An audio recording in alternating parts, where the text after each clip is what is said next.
Est-ce que c'est réaliste de proposer 8 objectifs pour la France dans 10 ans, ou est-ce que c'est 8 objectifs et il faut en choisir un?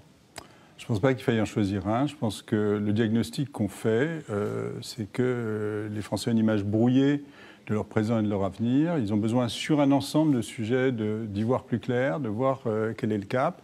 Alors, les questions qui nous ont été posées étaient vastes. Le Premier ministre nous avait posé un ensemble de questions qui couvraient un champ étendu. Ça n'a pas été facile de travailler sur l'ensemble de ces sujets en même temps.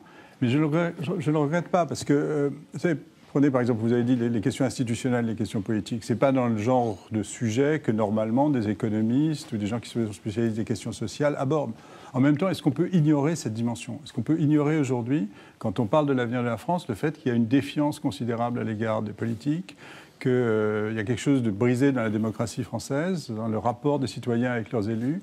Non, on ne peut pas l'ignorer. Donc, les réformes politiques, ce qui peut recréer de la confiance dans la démocratie, c'est un ingrédient nécessaire. Parce qu'il faut faire des choix, il faut faire des investissements. Un investissement pas au sens matériel, mais au sens institutionnel. On doit investir dans des réformes, on doit investir dans de l'éducation, on doit investir aussi dans des investissements matériels. On ne le fera pas, on n'aura pas confiance dans le fait qu'il faut faire ces investissements si on ne se dit pas aussi qu'on peut avoir une certaine confiance dans les dirigeants et dans la manière dont fonctionne la démocratie, c'est-à-dire dans la manière dont on peut demander des comptes à ces dirigeants.